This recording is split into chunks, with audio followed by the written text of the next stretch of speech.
Yo tengo el honor de ser pues, uno de los 3 miembros de los asesores científicos del proyecto. Y antes de empezar a introducir el proyecto más en detalle, o pues, nuestro invitado de honor que viene de Australia, pensé que la mejor manera para haceros entender y meter en contexto no solo el proyecto, sino también la charla de hoy, era leeros una cita, una frase y haceros una pregunta. Y la cita dice, una cosa es cierta, la tierra es hoy en día más cultivada y más explotada que nunca. Los humedales están secando y la urbanización conquistando terreno a un ritmo sin precedente. Los recursos ya se hacen escasos y pronto la naturaleza ya no podrá aguantar nuestra carga. Y ahora quería preguntaros, ¿cuántos, para entrar en contexto, pues perciben que se trata de una descripción que se aproxima a la realidad en que vivimos? ¿Podéis levantar las manos? Y puede haber gente que dice, no, absolutamente no. Bien. Pues la cosa interesante es que esa frase es una frase de hace 1800 años, que escribió Quinto Séptimo Tertullianus en el 2000. Y vivía en un mundo en que había 200 millones de personas, 200 millones, y ahora somos 7.000 millones. Y tenemos la misma percepción de que vivimos en un planeta en que la urbanización ya está conquistando todos los recursos y la tierra disponible. ¿Y qué significa eso? Que casi todo el mundo levanta la mano y dice, sí, yo también me siento en esas circunstancias de hace 1800 años. Pues para mí significa 2 cosas. Describe muy claramente la evolución. Y en la evolución, a través de esa lectura y vuestra percepción, tenemos siempre una tensión entre pues, un escenario de miedo, de reto, de sentirnos retados por pues, el cambio climático ahora o la falta de recursos, etc. Y a la vez una oportunidad de transformación, de cambio. Y la historia nos enseña que pues, quien se adapta pues, sobrevive, quien no se adapta pues, a ciudades que han colapsado, etcétera, etcétera. Pero para haceros entender que esa tensión entre el agobio, el estrés, el reto que nos cae encima, pues forma parte de la naturaleza ya humana y de ese planeta. Eso no quita el reto y la importancia del reto que tenemos ahora versus 1800 años atrás, obviamente, ¿no? Pero creo que es muy significativa como cita, para remarcar de qué va ese proyecto.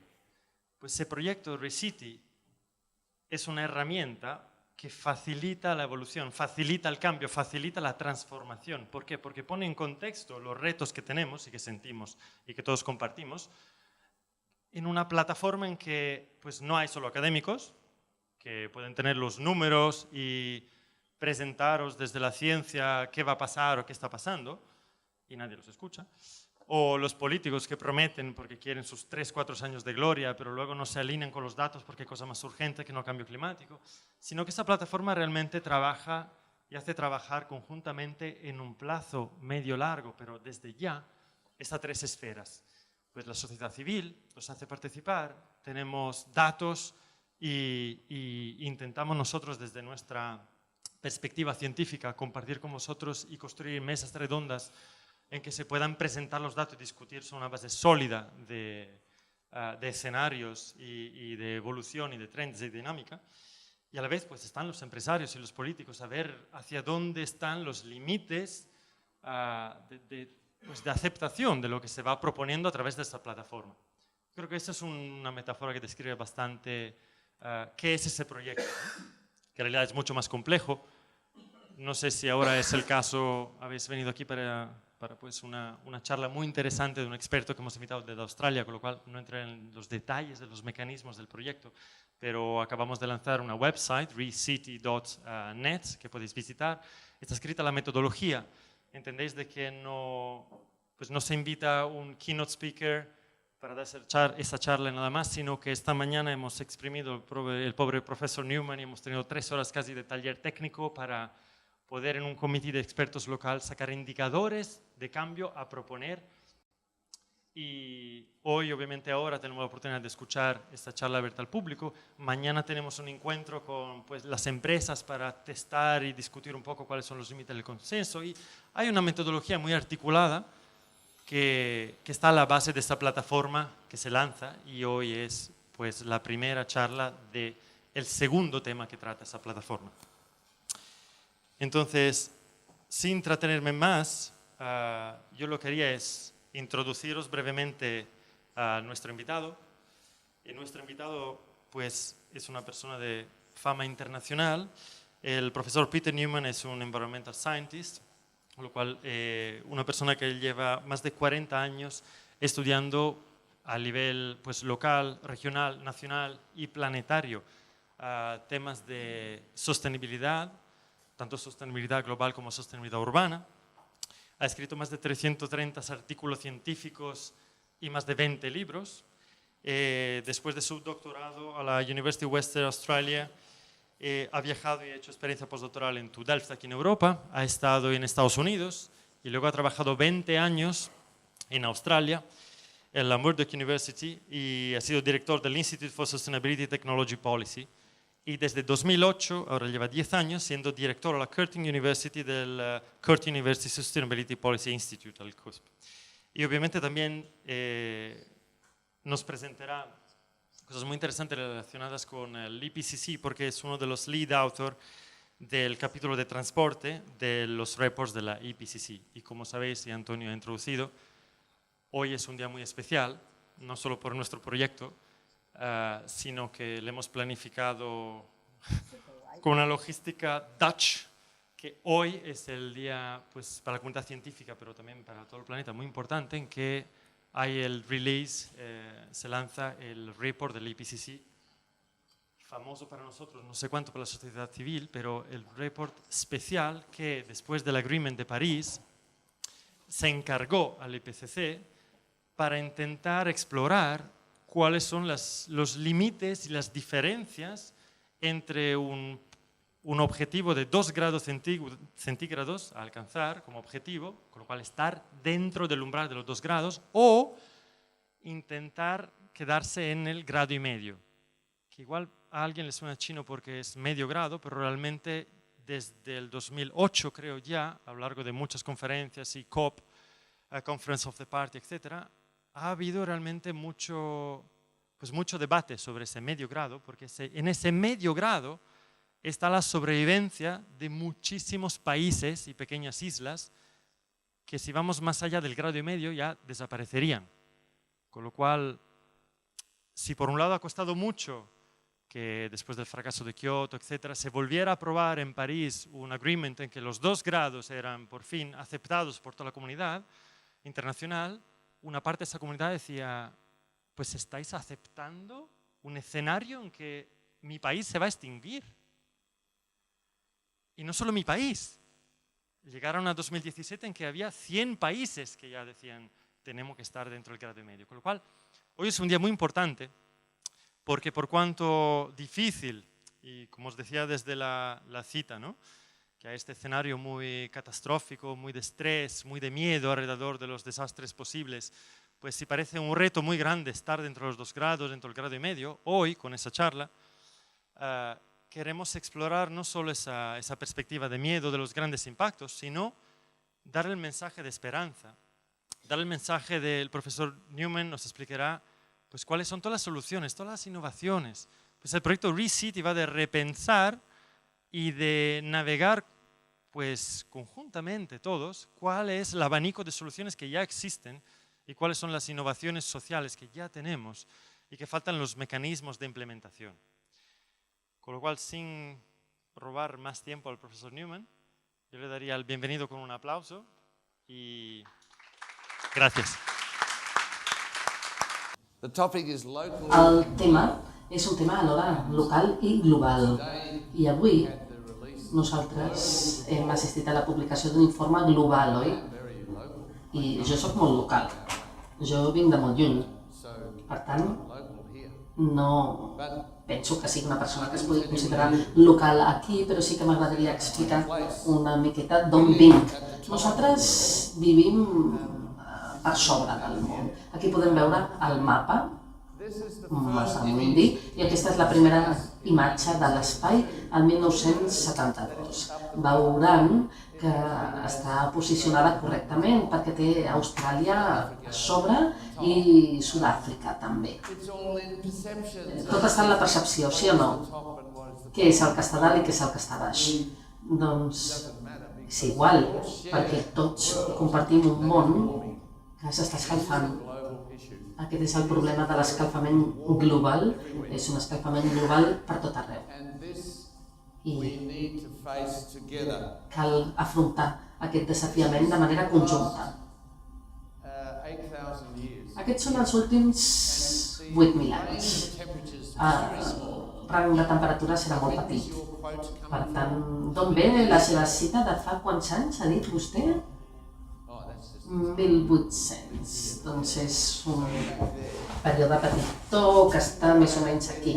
Però si ens remuntem a 10.000 anys, veurem que estem parlant de les primeres fases dels pobles indígenes al continent europeu, fins i tot els ibers.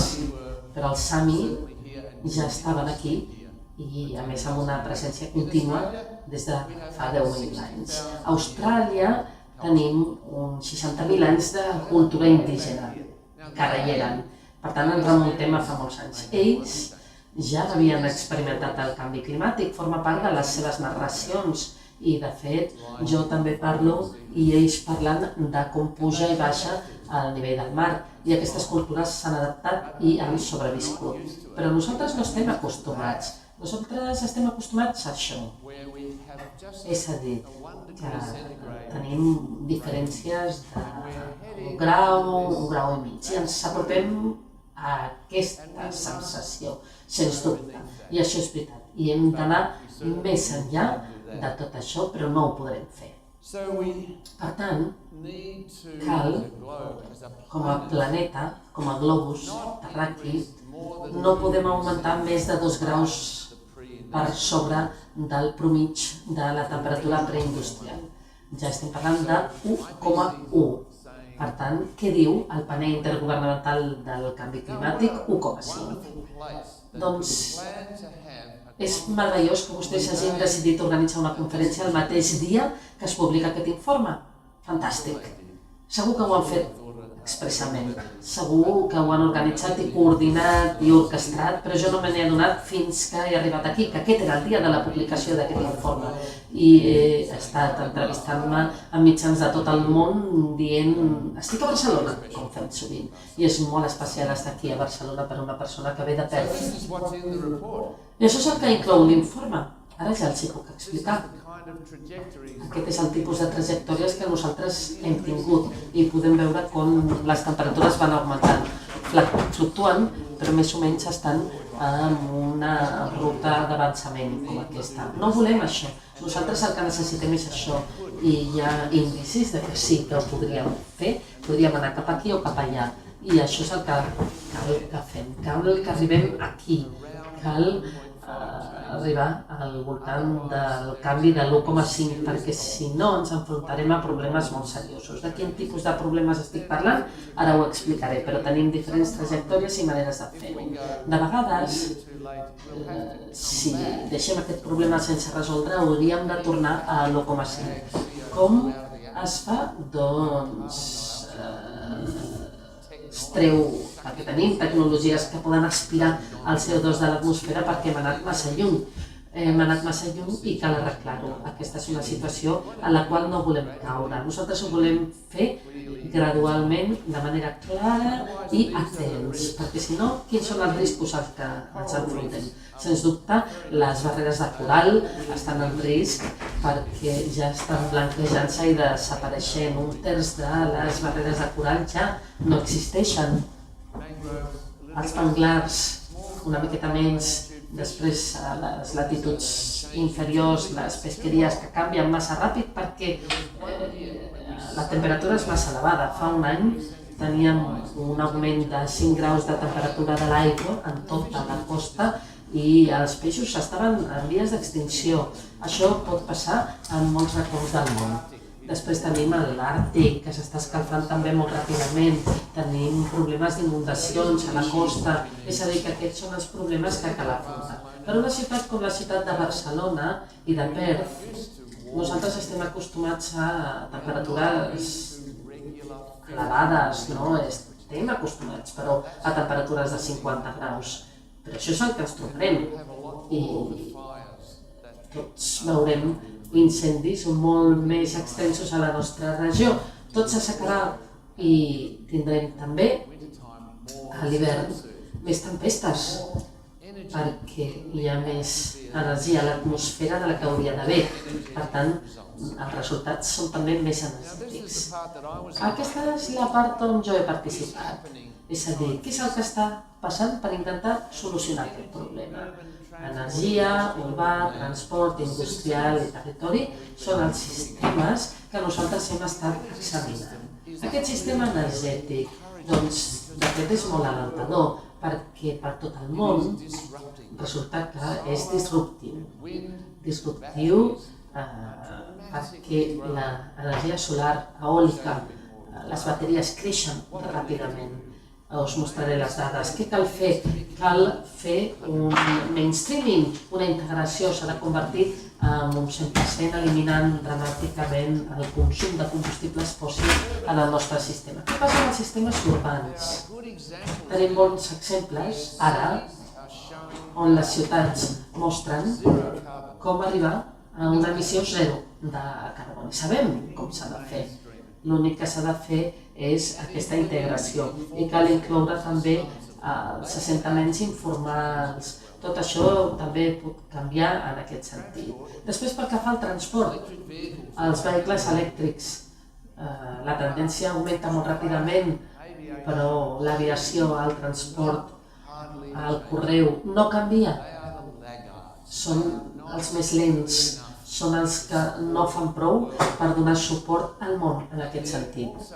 I també són difícils de governar. Qui gestiona l'aviació internacional o el transport internacional? És un vehicle feble i difícil de regular pels països, però forma part del sistema global que no està funcionant molt bé. Després tenim l'escala industrial, tenim exemples petits de sistemes de consum de carboni que s'estan desenvolupant, però no són molt nombrosos. Les grans indústries, la de l'acer, la del ciment, encara continuen funcionant com fa 7 anys. Cal canviar tot això. El segrestament de carboni va ser promès per la indústria per dir sí, nosaltres ho farem, ho continuarem fent, però compensarem. Doncs és pràcticament un fracàs rotund. La producció de LNG, per exemple, doncs no està fent el que van fer, que dirien en aquest sentit. Per tant, encara queda molt per fer, molt camí per recórrer. Pel que fa al territori, doncs en tot el món encara hi ha un excés de carboni que s'està tallant del paisatge i no reintroduint. La deforestació continua sent més gran que la reforestació. No a Europa, perquè a Europa sí que hi ha més reforestació. A Europa, a Austràlia, estan reintroduint el carboni dins del paisatge, però no en el món en vies de desenvolupament. Per tant, aquesta és l'anècdota que s'està produint en tot el món. Esperances? Sí, alguna, però també podríem dir que veiem tendències molt lentes en altres zones. És a dir, que es tracta d'una perspectiva desesperant, molt preocupant. És com dir, no ho aconseguirem, deixarem als nostres fills i als nostres nets un món on serà molt més difícil viure i les economies del món hauran de lluitar per sobreviure perquè estaran fora de la seva zona de confort. Però és possible actuar a escala local amb un impacte global? Aquí tenim les preguntes que m'agradaria abordar ràpidament. La planificació, perquè la planificació és això, és ser local. Jo vaig formar part d'un municipi durant 4 anys i és quan vaig aprendre la importància de la planificació local, com podem fer totes aquestes coses. Va ser molt emocionant, la veritat, i en aquest sentit sí que es poden introduir canvis importants. Com i en què consisteix el disseny biofílic de les ciutats, com poden recuperar-se les ciutats de les catàstrofes mediambientals, quins són els grans canvis als que ens enfrontem ara mateix, pot ajudar i contribuir la teoria del teixit urbà, ens pot ajudar a entendre el futur i quines són les àrees o els àmbits de la política del canvi climàtic que encara requereixen canvi. Aquest és el meu llibre, és com superar la dependència del combustible fòssil, és un subtítol de ciutats resilients i el que cal fer és una adaptació juntament amb una mitigació, és a dir, una creació de capacitats i sostenibilitat. He parlat també d'això molt, les ciutats explotadores, això ho hem fet sovint, sobretot en l'època industrial. Riquesa associada amb un augment d'empremta ecològica. Les ciutats sostenibles van aparèixer fa uns 20 anys, una miqueta més potser, i riquesa llavors vinculada a la reducció de l'empremta ecològica, no com les ciutats explotadores. El que necessitem són ciutats regeneradores, és a dir, ciutats que contribueixin a la millora del medi ambient, i això és el que crea una ciutat resilient, resistent. Una anècdota ràpida. Jo vinc d'aquí, aquí estic jo, a la part inferior d'Austràlia. Tota aquesta zona, aquesta superfície té el tamany d'Europa Occidental i viuen 2 milions de persones, 2 i mig, a la ciutat de Perth. I com a Cape Town, que està situada aquí, podem veure que el clima que tenim aquí és el que jo anomeno els 40, és a dir, que quan els espanyols, els holandesos, els francesos van agafar els vaixells per navegar fins aquí, van girar el cap, aquesta va ser el camí de la llibertat, que els empenyava pel món. I aquests anys 40 van portar pluja a Cape Town i a Perth. Però ara l'aire calent dels tròpics és més calent i puja i avança cap al sud i cap al nord també. Per tant, dona una empenta a aquests 40 roixents i passen de llarg la nostra costa. I els models climàtics dels últims 40 anys van predir que perdrien precipitacions a Perth i a Cape Town. I què hem fet a Perth? Doncs sortosament teníem uns enginyers que van imaginar aquesta tendència, van veure què passava aquí, van començar a aprofundir i en un parell d'anys cap precipitació, en tot un any. I jo estava treballant en el govern estatal l'any 2000 i va ser horrorós perquè constantment deien cal que plogui, però no plovia.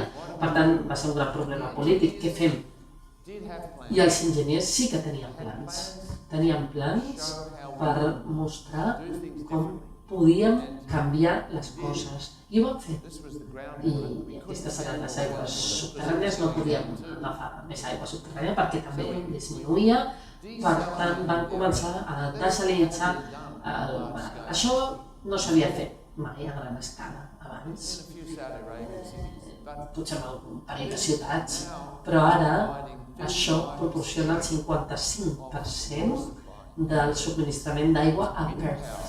És potència eòlica i tampoc ha costat molt. Per tant, ha salvat a la nostra ciutat, però cal continuar i nosaltres ho vam fer. Ho hauríem d'haver fet molt abans de la crisi, perquè ho continuàvem aplaçant. Ara estan actuant de manera desesperada i espero que ho puguin resoldre, però sens dubte és un problema que no es podrà resoldre, que no tornarà. Això és una ciutat que podia haver estat abandonada. El següent pas és el reciclatge de les aigües residuals. tornar aquestes aigües a les aigües subterrànies i el que es coneix com el disseny urbà sensible a l'aigua. És l'ús dels sistemes naturals que ens ajuden a poder gestionar el cicle de l'aigua. I aquí tenim aquest nou estadi tan sorprenent i fantàstic. Aquí tenim Vitoria-Gasteiz, que és una de les millors ciutats del món per aquest disseny urbà sensible a l'aigua. És el que han de fer les ciutats seques, fer un bon ús de l'aigua, reciclar-la amb els sistemes naturals. I això serà cada vegada més necessari i no menys. La tecnologia per obtenir aquesta desalinització no és suficient, cal fer moltes més coses. Singapur és una ciutat que també necessita més aigua. Hi ha precipitacions aquí, però no tenen prou. Per tant, han decidit fer el seu propi subministrament d'aigua i ho han fet convertint això en una reserva com a part del riu de Singapur i van crear una barrera que també es pot obrir si cal, si hi ha inundacions o si hi ha una tempesta, pot servir per aturar-la. És a dir, que actua com a una adaptació de resiliència, però també proporciona aigua neta a la ciutat. I aquesta és una solució local, una adaptació local i una pràctica de resiliència local. I m'agradaria explicar això. Aquesta és la meva ciutat, Fremantle. Aquesta àrea era un lloc per escombraries a la nostra ciutat, era un lloc sagrat als indígenes. Nosaltres vam estar treballant amb ells per replantar. Tenien anècdotes, tenien històries, i aquestes històries tractaven de com era aquesta zona quan tenien una zona costanera més gran i es tractava de garantir que hi hagués prou vegetació. No s'ha de tocar, no s'ha de tallar. Per tant, això forma part d'aquesta estratègia de resiliència, de resistència. I també és una manera d'actuar sensible, estem contribuint a la millora de la ciutat. Aquest és un lloc sagrat per nosaltres, anem aquí per diferents cerimònies i el poble indígena també celebra aquí les seves cerimònies. Aquesta és una zona al sud on la costa de Songline, que són els sistemes de GIS, de fa 6.000 anys s'està mapejant aquesta zona i ens explica una miqueta el paisatge. Vas caminant i t'ho va explicant. I és el recorregut que tenim aquí, és a dir, que nosaltres estem aprenent a restaurar aquests paisatges de manera que es converteixin en emplaçaments molt especials. És a dir, que tenim diferents objectius. Què vol dir un disseny biofílic? En què consisteix? Doncs la biofília va ser inventada per E.O. Wilson. Vol dir que nosaltres, els humans, necessitem la natura en el nostre dia a dia. Si donem un cop d'ull al voltant d'aquest edifici i la majoria, la natura està absent. L'hem amagat. Ara hi ha maneres de recuperar-la dins de l'edifici i fora de l'edifici, de manera que podem fer edificis com aquest. El sostre és verd, els balcons són verds, les parets són verds. Tenim una pel·lícula que és Singapur, ciutat biofílica, que ha tingut 25.000 hits a YouTube, 45 minuts. Els estudiants de Singapur van entrevistar totes les persones responsables d'aquest projecte perquè en aquest sistema de planificació van insistir en que calia reemplaçar terra de l'edifici 3 cops per plantes a l'edifici i a l'interior de l'edifici. Per tant, aquest verd, aquesta verdor incorporada a la ciutat té molts avantatges.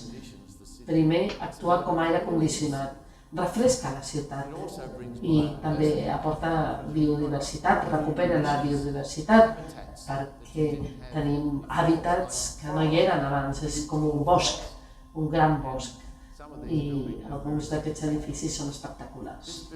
Aquest edifici estava buit no el podien rentar.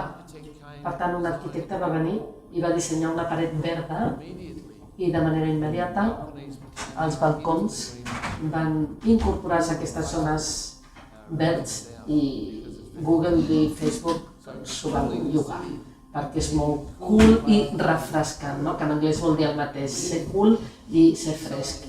Un lloc per viure i treballar i és quelcom que cal fer. Forma part de la nostra adaptació i estratègia de mitigació perquè refresca els edificis i forma part de la instal·lació. I és fàcil de gestionar i tampoc és tan car. Això és un hospital que ha trobat que les tasses de millora dels pacients han millorat. És a dir, que tenim molts objectius, molts avantatges, però també és un estalvi de carboni i adaptar a les ciutats per l'escalfament, que de totes maneres es produirà. Això és espectacular. A Milà, un bosc al cel. Per tant, com podem aconseguir que les ciutats facin un gran pas endavant i alhora s'allunyin d'aquesta catàstrofe climàtica? És a dir, que no només cal allunyar-se de la catàstrofe, sinó fer un pas endavant reconstruint sense combustibles fòssils. Aquest és el futur. I hi ha maneres de fer-ho. Aquí tenim una catàstrofe a Nova Zelanda i aquest és un professor que ha dit que ha arribat el moment d'introduir sistemes descentralitzats a petita escala amb tecnologies netes, infotecnològiques, és a dir, que són tecnologies localitzades. És a dir, que no necessitem un gran sistema, sinó que el que cal és fer-ho a poc i després explicaré com fer-ho. Però per començar, l'energia eòlica i solar normalment estan localitzades. Quan l'huracà Florence va colpejar, la ciutat va acabar amb l'electricitat i el carbó, però l'energia solar i eòlica ja s'havien recuperat l'endemà i van fer també un pas endavant molt ràpid. Per tant, la pregunta que cal preguntar-se és a quina escala funciona tot això. Tenim 3 escales. Una és més individual. Treballem com a petit veïnari o una casa que és el que es coneix com a permacultura. La permacultura existeix des de fa uns anys i té el seu valor, però només funciona en part de la ciutat. Cal tenir molt d'espai per fer això i no sempre és quelcom compartit, sinó que sovint és una iniciativa individual, una única persona que fa tot. Com veieu, aquesta persona que estava bufant i transportant-se no és molt equitable. Per tant, solucions localitzades. Una escala més gran. Imaginem que Barcelona, els patis de l'Eixample, que es van desenvolupar els últims 7 anys, per exemple. Podem veure que és el tipus d'escala de la que estic parlant. Un centenar de vivendes juntes que comparteixen el pati, que és el pati de l'Eixample, així és com van ser dissenyades, i també poden compartir potser electricitat, poden compartir sistemes d'aigua, poden compartir sistemes per gestionar residus i mobilitat, i després explicaré com fer-ho. Però els sistemes que tenim ara malbaraten energia. La generació d'electricitat es perden 2/3 passant de l'estació elèctrica fins que arriben a la ciutat. I el 32% es perd durant aquesta xarxa de distribució.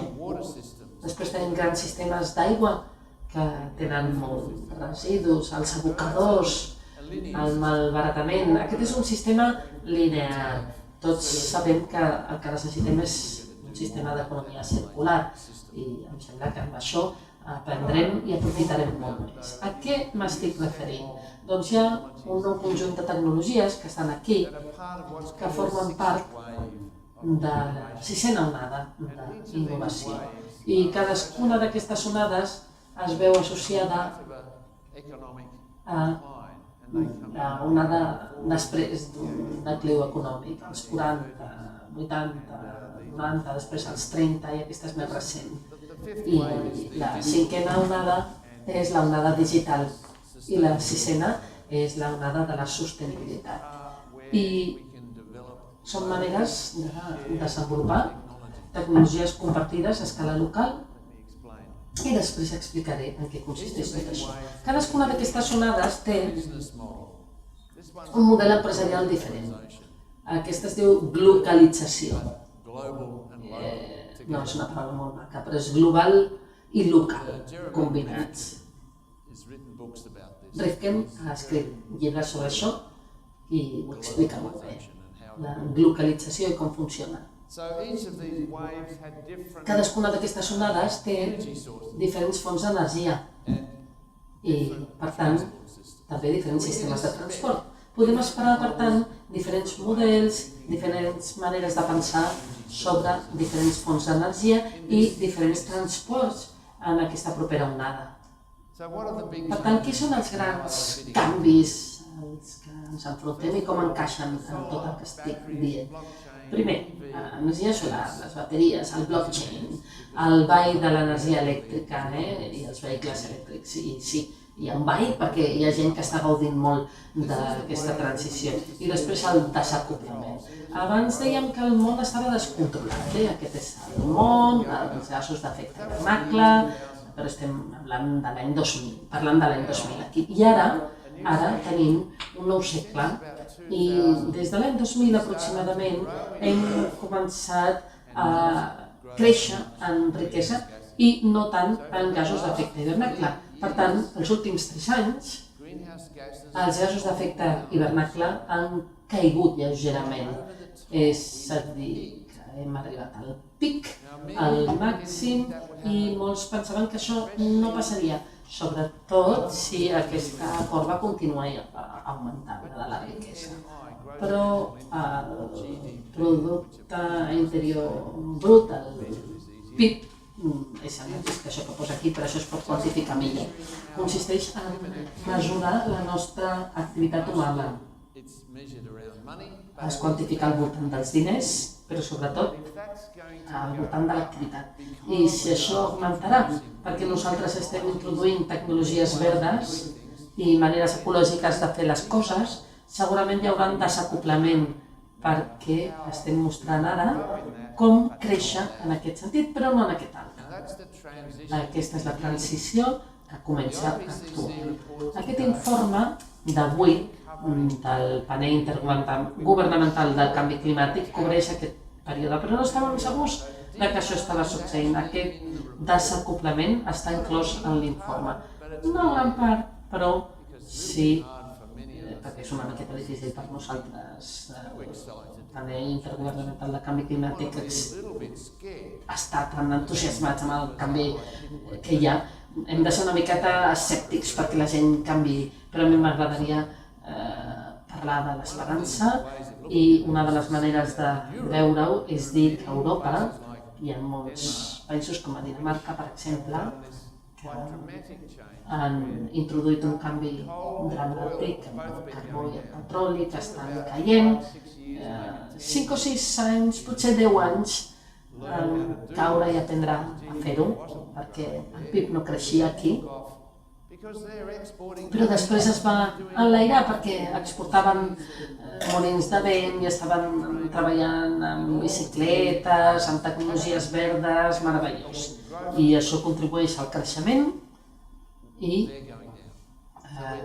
cau aquest consum, és a dir, un desacoplament. Aquesta seria la història europea. Els Estats Units també ho estan fent. Malgrat el senyor Trump, està caient el consum de carbó i de petroli. La riquesa augmenta. Ell vol fer que Amèrica sigui el millor país del món, retornant a l'ús de carboni, però no, com la majoria de països estan aprenent a treballar sense combustibles fòssils. I aquesta és la riquesa del creixement. A Austràlia hem crescut molt més ràpidament que als Estats Units i el carbó també cau i el petroli ha arribat al seu màxim. Per tant, ara estem aprenent. Una miqueta més lentament que Europa, però millor que la Índia, per exemple, que és un país emergent que està invertint molts esforços en el desenvolupament i creix molt ràpidament en PIB, però a quin preu? Aquest desacoplament no és absolut. Però sí que tenen programes i projectes per aportar energia solar, vehicles elèctrics, per incorporar-los al sistema i a les seves tendències. I a la Xina sí que és veritat que han demostrat en aquesta zona un creixement significativament elevat i en canvi un plató, com una meseta, no? El carbó fins i tot va caure i ara ha ressorgit una miqueta. Com està passant tot això? Doncs passa gràcies a la innovació disruptiva. Aquesta és la paraula que es fa servir per explicar aquests canvis. I tenim diferents articles publicats en aquest sentit, us podeu enviar si us interessen, però no cal que facin fotografies, jo ja els enviaré tota aquesta informació i la podrem penjar a la pàgina web de ReCity, no cal que apuntin res ni que facin cap fotografia. Aquest és el nou llibre que publicaré també. Aquesta innovació disruptiva va ser inventat per Clayton Christensen de Harvard i tracta del canvi liderat per la demanda i no pel subministrament. És a dir, que si hi ha una innovació i estem parlant d'un preu raonable, però no és molt econòmic, si a la gent li agrada, ho compren i és on ho podem introduir. Els discos se'n recorden? Els disquets de l'ordinador, que van ser la primera memòria. La primera memòria hi havia dues versions, el de 3,5 i el de 5,5. Aquest era més econòmic, però a mi m'agradava aquest perquè ho ficaves a la butxaca o a la bolsa i després això portava a com transportar l'ordinador en lloc de tenir un ordinador tan gran. Van canviar tot el sistema perquè la gent preferia això, és a dir, que ara transportem a tot arreu els nostres ordinadors. I aquesta és la transició que s'anomena disruptiva. I si no la seguim, doncs els actius queden encallats. Kodak va inventar la càmera digital, però no la va comercialitzar perquè va pensar que no es vendria. I tenien totes aquestes càmeres analògiques que preferien. Per tant, van a la bancarrota.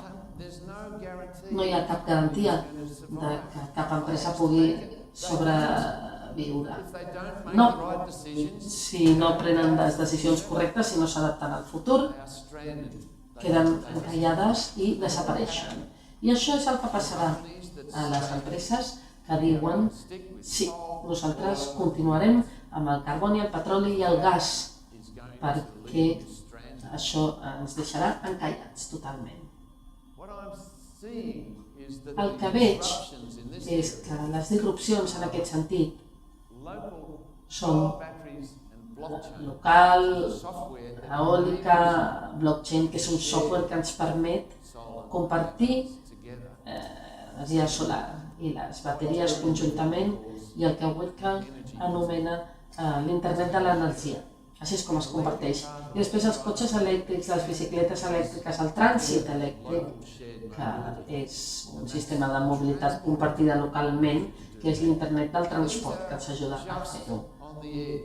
Aquestes són tecnologies vanguardistes, però les coneixem prou com per saber que funcionen. És el que necessita ara Barcelona demostrar.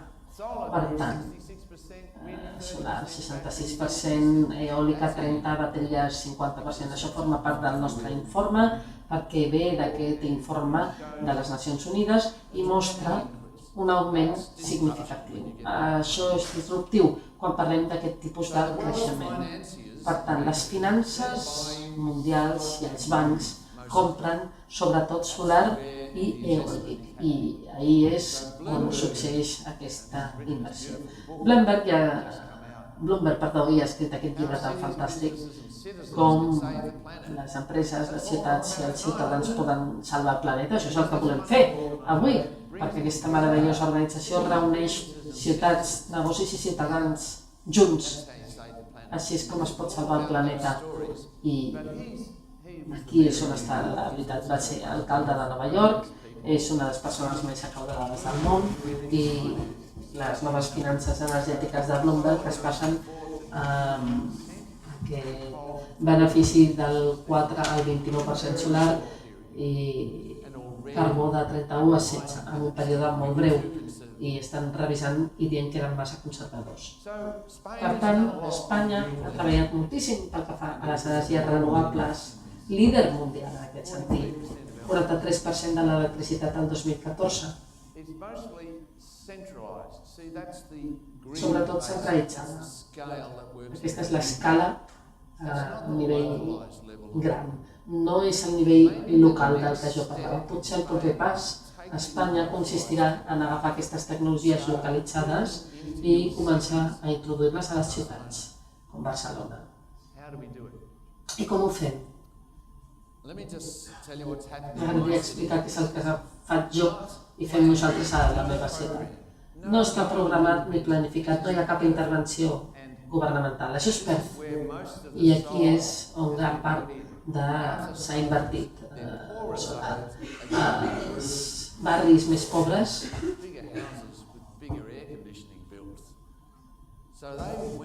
on han apostat per energia solar. El 30% de les llars al Perth, les més avançades, han posat plaques solars. No era la forma més barata d'electricitat, però era prou barata i els ha agradat moltíssim. Per tant, l'han comprat. És una tecnologia disruptiva. Tenim 1.000 megawatts ara. És la principal estació de potència d'Austràlia Occidental. Tenim 3 a la xarxa i de vegades les han de pagar perquè no s'estan utilitzant. L'energia solar cobreix tot això, és extraordinari, sense cap problema.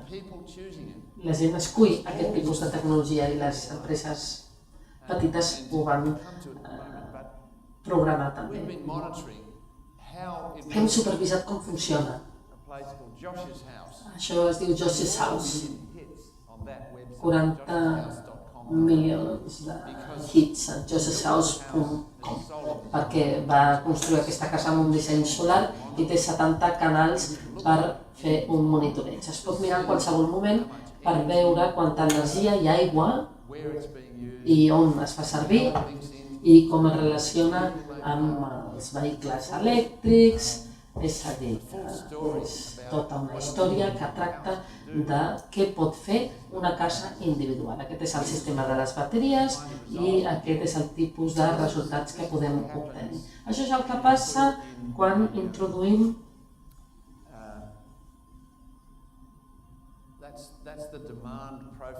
aquest és el perfil de la demanda.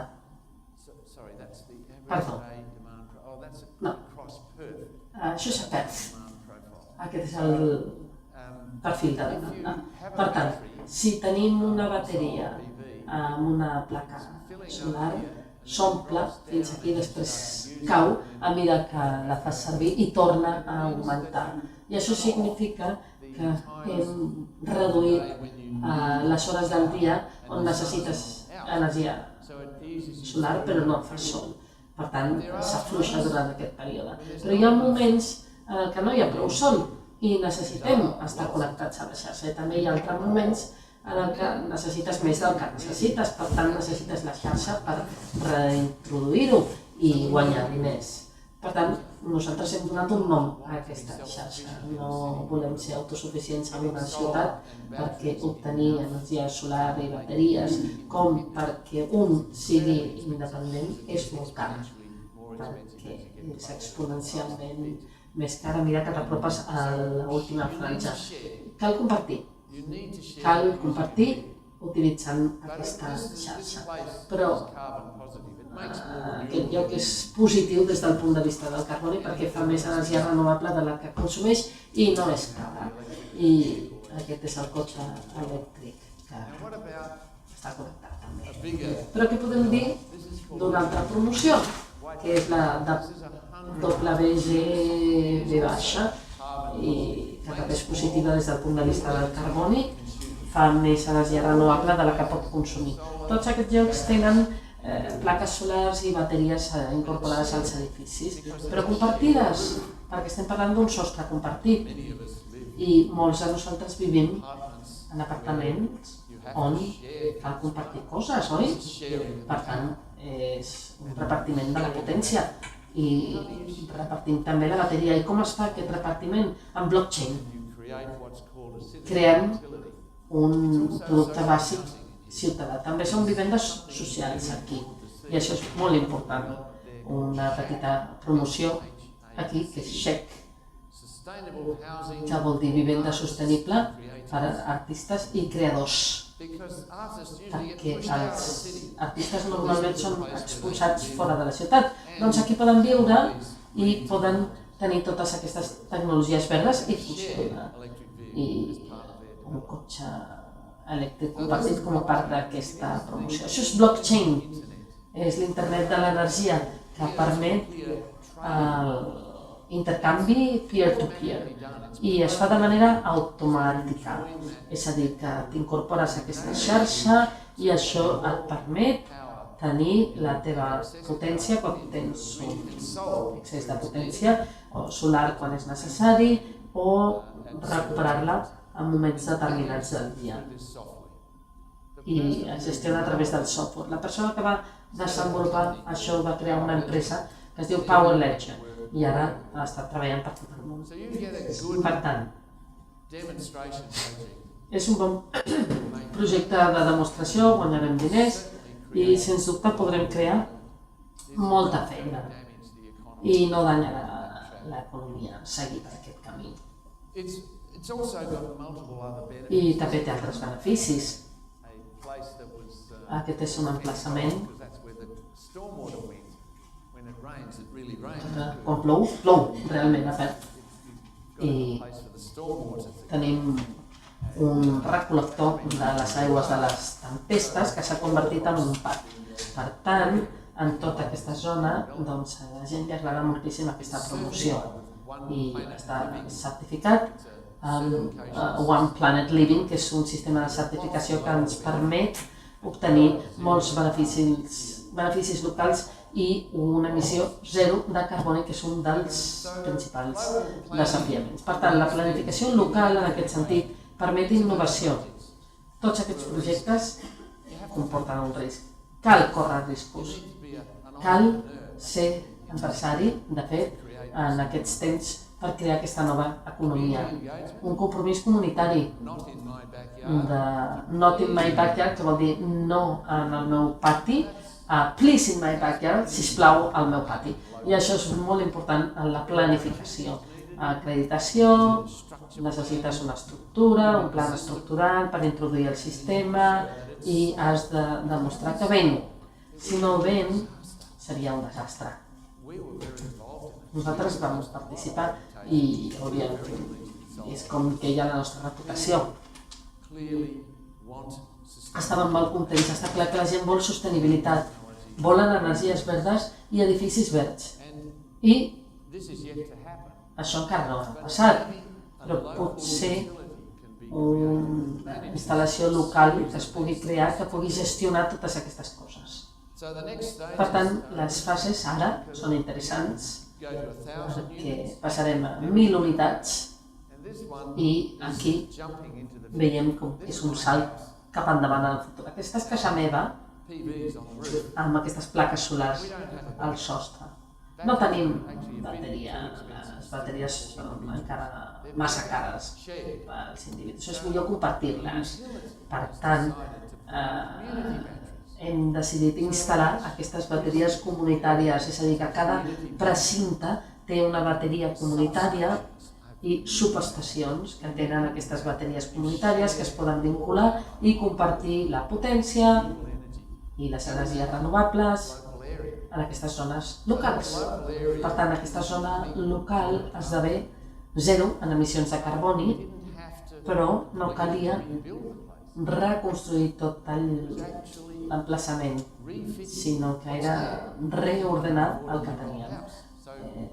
És una casa que s'ha reformat amb un nou futur respectuós amb el medi ambient. Ara, aquesta organització diu, això ha funcionat molt bé, per què no fer-ho en tota la ciutat? I estan pensant en fer-ho. Potser 3-5 anys, tota la ciutat serà capaç de tenir emissions de carboni zero basats en energia solar, cotxes elèctrics, etc. i poder compartir també. I jo gestionaré aquest procés, la inundació d'electrons cap aquí i cap allà. És un nou món, però tampoc és tan diferent. És possible, imagina't-ho.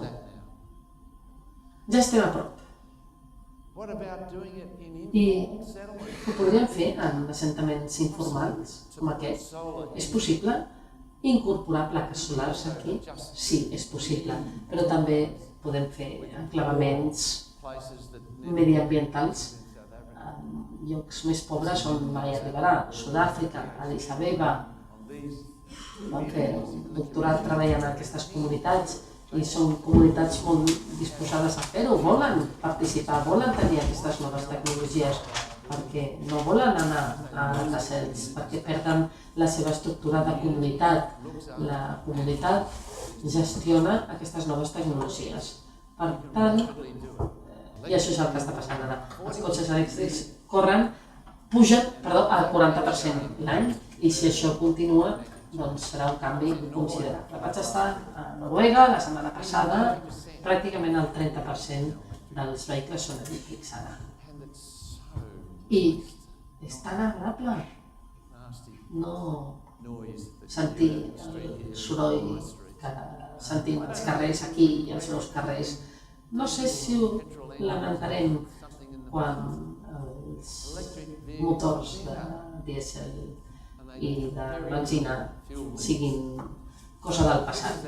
Els vehicles estan aquí per quedar-se, els elèctrics. Una predicció pel futur de que el 2026 trobarem molt difícil comprar un cotxe de gasolina o de dièsel.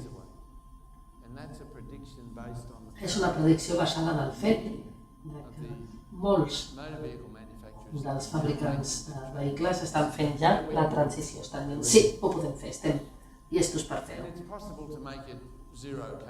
I és possible fer-ho amb zero emissions de carboni. Hi ha molts aparcaments de cotxes on és possible fer-ho. Per tant, aquest és un gràfic interessant. Aquesta és la tendència de l'energia solar i aquestes són les projeccions de perspectives mundials energètiques per l'Agència Internacional de l'Energia. És la principal agència de planificació pel món. No és que ho hagin encertat perquè deien després del creixement s'aplanarà, després del creixement s'aplanarà, però encara està creixent aquí. Perquè és molt difícil predir el futur quan no l'hem vist abans, que és una innovació disruptiva. Per tant, cal tenir una perspectiva diferent, que comenci a imaginar com serà aquest futur i dir, doncs, així podria ser el futur. Els matemàtics i economistes es van equivocar, perquè estaven projectant des del passat i això no serà el nostre futur. Per tant, això és el que crec que serà el futur. Continuarem creixent perquè fa creixement. El 2050 hi haurà una caiguda significativa en aquest sentit. Energies renovables que continuen creixent durant tot el període. Carbó, que és el primer que desapareix després del petroli, i el gas. I aquestes transicions continuaran perquè les indústries implicades no volen canviar, costarà, però estan obligades a fer-ho. I les noves indústries emergents associades a aquest creixement poden veure ràpidament que seran les que ho provocaran. Per tant, crec que tenim un futur positiu. No he acabat, però si em donen uns minutets més, perquè vostès s'han allargat molt, quan han fet la introducció. Uns minutets i ja acabo, ja ho deixem. Això és el liti. Un creixement espectacular. Hi ha gent que es preocupa perquè diuen ens quedarem sense el liti, com ens estem quedant sense petroli. M'agradaria mostrar-ho. Aquests són els minerals, tots els metalls que necessitem per a una bateria. Quin és el que té més?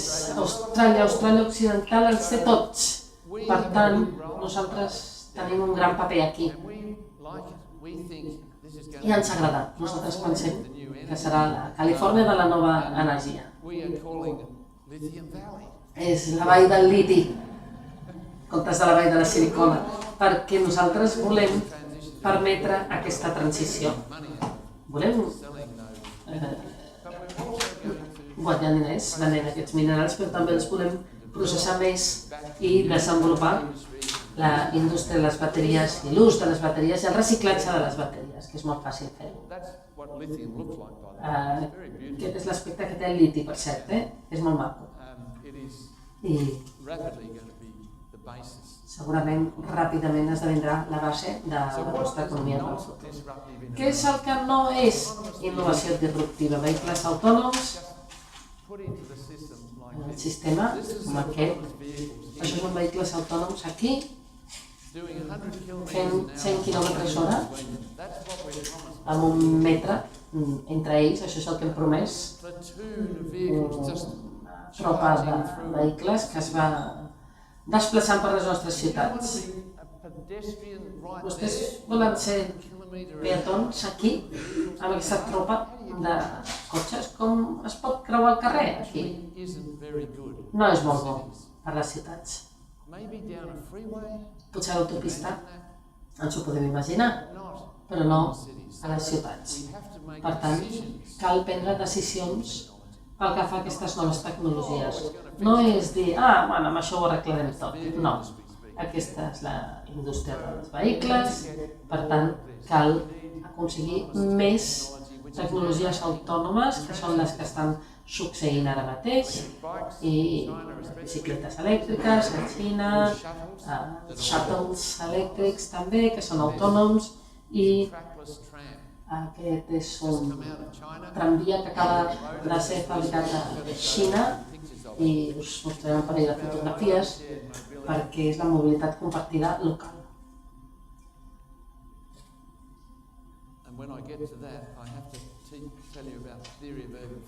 I primer us he d'explicar la teoria de teixit urbà, que ve d'un treball fet fa un parell d'anys. Són els llibres que he escrit, no ho explicaré, però hem recollit dades sobre les ciutats. Aquí tenim Barcelona, poca quantitat d'energia que fa servir en comparació amb Atlanta, Houston o Perth fins i tot. Són les ciutats europees, asiàtiques, que tenen poc ús d'energia per habitants. Barcelona és la més petita d'Europa. Han de conservar aquesta reputació. I no és difícil de veure per què. Aquesta és la típica fotografia, que és molt diferent a la de Barcelona. És un altre teixit i tot és densitat. La densitat de Barcelona és 200 persones per hectàrea i a la gent li encanta.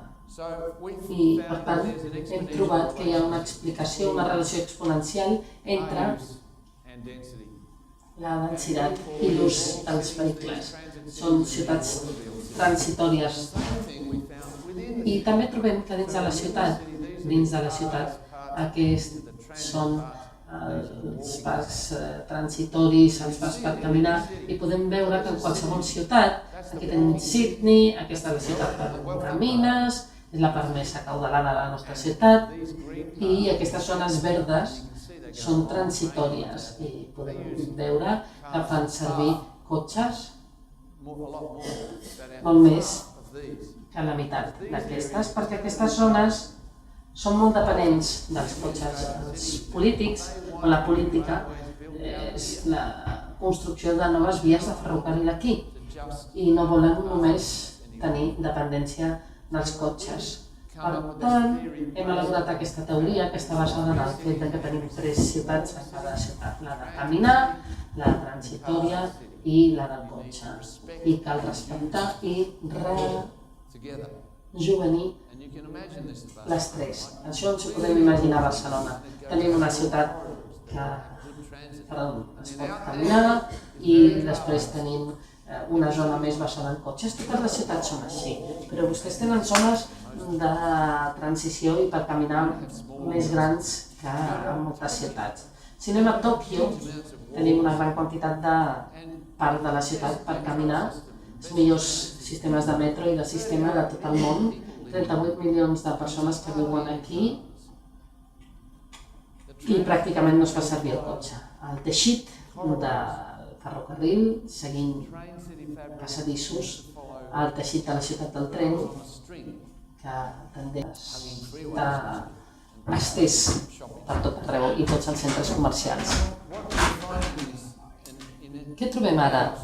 Doncs en tots els nostres estudis de les ciutats volen més tenir els serveis que siguin sistemes de transició i volen també que sigui fàcil. No volen pagar molt per això. Per tant, la ciutat del futur consisteix en aquests centres i aquests barris residencials. I, sens dubte, s'ha de poder caminar i ho explicaré ràpidament.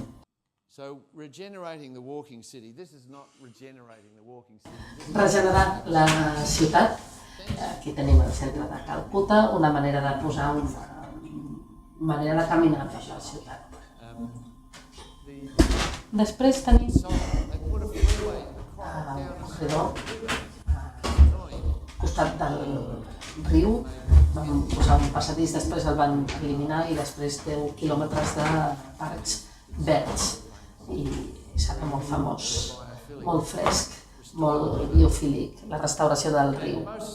I la majoria de ciutats intenten regenerar la seva ciutat peatona. Això és a Nova York.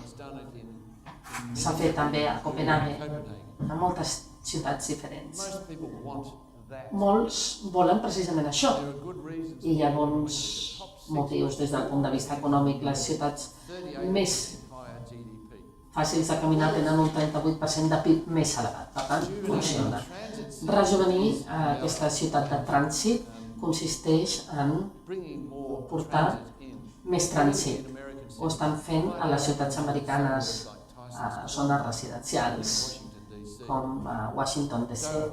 Per tant, en tot el món ara veiem un creixement global en el ferrocarril, a les ciutats xines, Orient Mitjà, etc. I aquesta és la fotografia que volia mostrar. El tram sense vies. Podem veure les bateries, el sostre. I per què no hi ha vies? Doncs perquè, de fet, està agafant una innovació d'alta velocitat i incorporant-lo en un bus. Això és un autobús, però de fet té totes les característiques d'un transport de via ràpid, estable, i poden veure la diferència.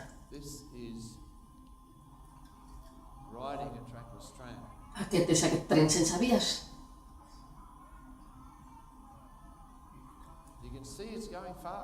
Podem veure que va ràpid, 70 km/h, i pràcticament no es mou. I la millor prova és que els pares no es precipiten per agafar el nen, perquè és segur. I té tota la tecnologia hidràulica, les rodes, i té també una guia de precisió molt elevada. És a dir, que és guiat per GPS, mil·límetre. Per tant, entra perfectament a les estacions. I quan el conductor hi és, així és com condueix.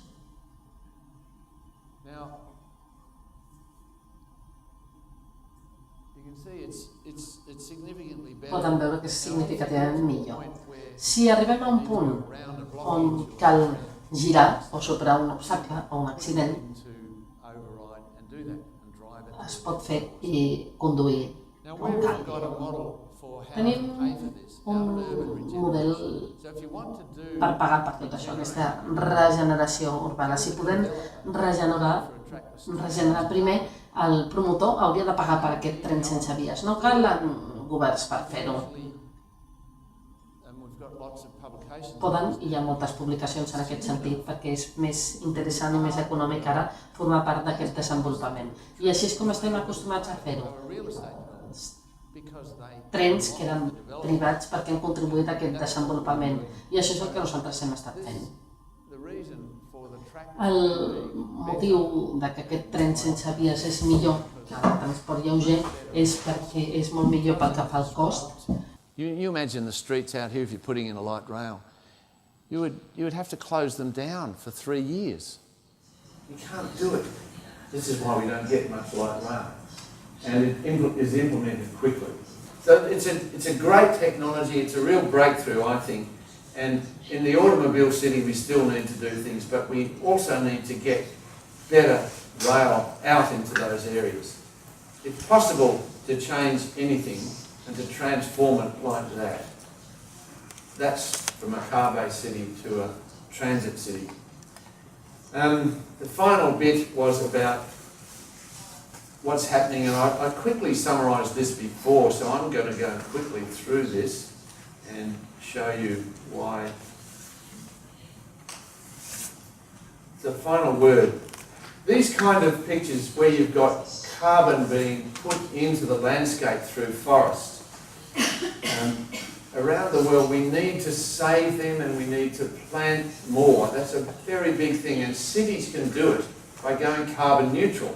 It is possible to have Barcelona carbon neutral, and part of the difference between how much you save or how much renewables you put in is because you are planting out in the bioregion. Paris is carbon neutral. It's doing that. Cities can do it. And you can make cities into carbon neutral as well. These are in our city. They are ways of putting carbon into them, using song lines as well. This is Paris as a carbon neutral action plan, and how they're doing it. They've taken a lead. Why not Barcelona as well? Oslo is another city that's doing quite a bit in this area. And they've got this amazing new development out in the bioregion. This is my final slide. Innovations in cooling the planet can happen anywhere. But why not in Barcelona? Why not in this bioregion? You can lead, and you can then tell your grandchildren, this is my new grandchild. They're very cute. But when you look at it and you say 2050, that's when they're still working. And that's when they're going to say to us, why didn't you guys get going sooner? Thanks very much.